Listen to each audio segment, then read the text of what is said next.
AP style free response problem 7. This reaction occurs at a fixed temperature. H2O plus CO produces H2 plus CO2. The Kp value for this reaction is 2. Some molecules of H2O and CO are placed in a 1 liter container as shown. When equilibrium is reached, how many molecules of H2O, CO, H2, and CO2 are present?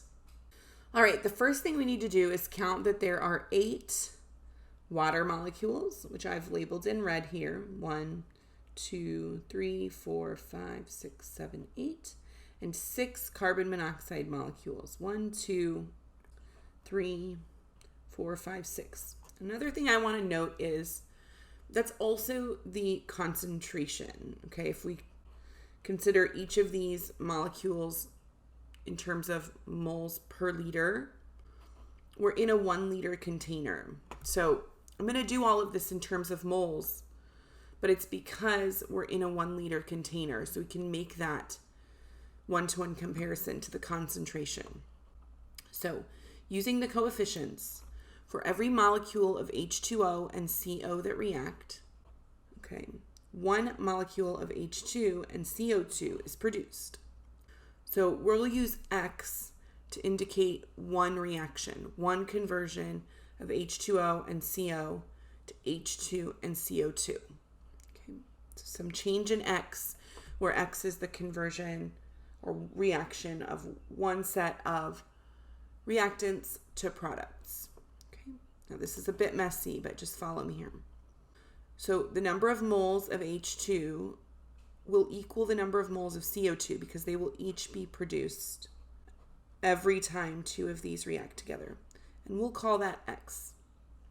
The number of moles of H2O will be 8, the number that we started with, minus however many react, X.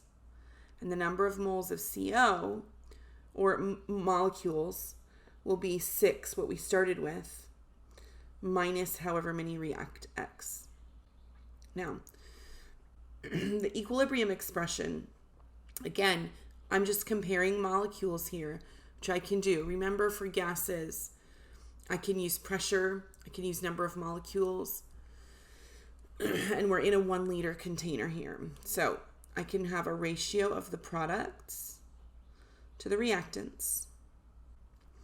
And I'm going to substitute what I know. I'm going to say 2 is equal to X times X, or X squared, over 8 minus X times 6 minus X. This is kind of a messy quadratic, but I could multiply these two binomials and then distribute the 2, and I get a quadratic 96 minus 28x plus x squared equals 0. And then we have to solve the quadratic using the quadratic equation. Okay, so if you're not sure how to do that still, that's something you should Google, where your A is 1, B is negative 28, C is 96. Using the quadratic equation, we get that X is equal to 4. That means that the number of molecules of hydrogen and carbon dioxide is 4. The number of molecules of H2O remaining is 4. And the number of molecules of CO remaining is 2.